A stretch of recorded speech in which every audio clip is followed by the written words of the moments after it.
Bonjour chers amis, parlons des problèmes de Mitsubishi Charisma. L'un des modèles Mitsubishi les plus récents et les plus populaires sur le marché de la moitié est certainement la Charisma. Nous pouvons l'appeler la nôtre pour la simple raison qu'il s'agit d'un modèle Mitsubishi spécialement développé pour le marché européen. En conséquence, il est à l'origine de parents mécaniques, il a été fabriqué dans la période 1998 à 2004, avec une refonte, dans l'usine Nedcar dans le cadre d'un système de coentreprise avec Volvo. L'usine elle-même a été construite au début des années 1996, mais a été achetée par Mitsubishi au gouvernement néerlandais et partagée en 1997 avec Volvo dans un rapport de 50/50%. On peut également ajouter que seuls les moteurs à essence étaient japonais, tandis que les diesels provenaient Renault. Vous vous demandez sûrement alors, quel type de modèle japonais, lorsqu'il est construit en Europe, est composé de pièces européennes, et quelle moitié de la gamme de moteurs est d'origine européenne? Il est vrai que la qualité de la Charisma n'est pas au niveau des modèles Mitsubishi pur sang du Japon, en particulier de son prédécesseur relatif modèle de lancement, mais ce modèle s'est quand même avéré reconnaissant, en particulier pour les marchés les plus pauvres comme le nôtre. Tout au long de sa carrière, Charisma a produit des moteurs à essence de 1300 cm3, 4G1.3, 1600 cm3, 4G9.2, et 1800 cm3, 4G9.3, ainsi que des moteurs diesel de 1900 cm3, F8, F9 QT. Les moteurs à essence sont similaires aux moteurs de la série Colt, lancés, ce qui est une bonne chose, car ils se sont révélés excellents.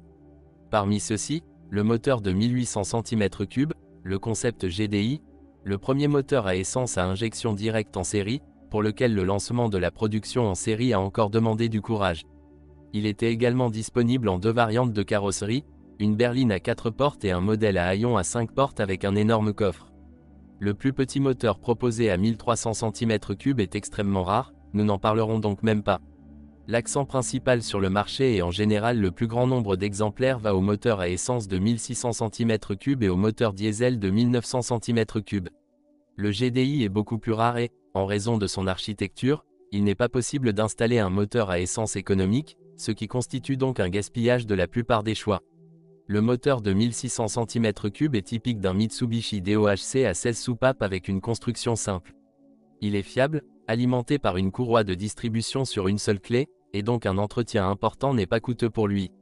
Il y a beaucoup de pièces pour cela, et à part le remplacement du joint de culasse dans certains cas, il n'y a généralement eu aucun problème pendant l'exploitation, donc la plupart des pièces qui ont été endommagées sont disponibles sur le marché des pièces de rechange à des prix abordables. De plus, ce moteur souffre plus que d'un gaz décent, bien qu'il soit recommandé d'en installer un séquentiel. Le moteur 1800 GDI est un petit bijou d'affaires, mais sa construction rend presque impossible l'installation d'une installation à gaz, et n'est donc pas un favori. En partie à cause de cela, et en partie à cause de la plus petite série et de l'installation plus compliquée. Il est plus cher à entretenir et ne peut être recommandé que si l'exemplaire est bon. Le moteur diesel de 1900 cm3 est celui de Renault, et il partage la plupart des pièces avec ces modèles, mais seulement en ce qui concerne le moteur.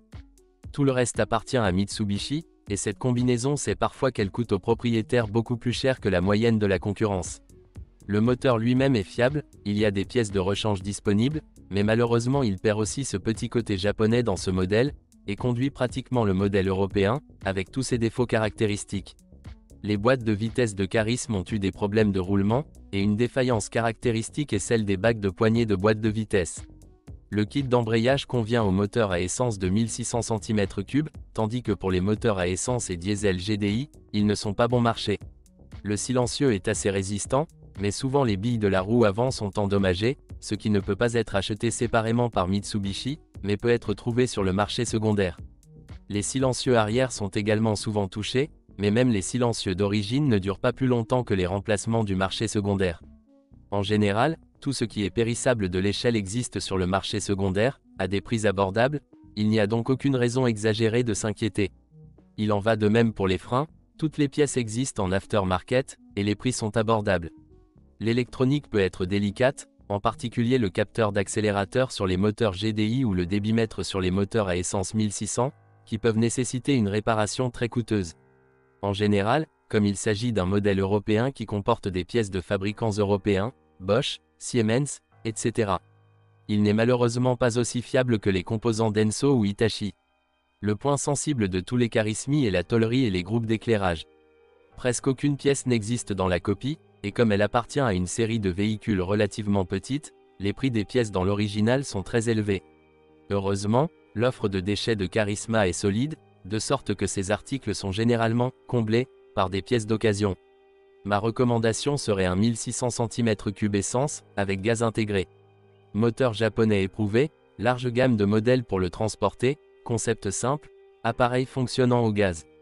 Grand coffre, bonne performance, grand espace intérieur, prix des pièces abordables, avec presque le meilleur rapport qualité-prix, font du Charisme Essence une excellente affaire pour les familles qui ont besoin d'une seule voiture pour tous les usages.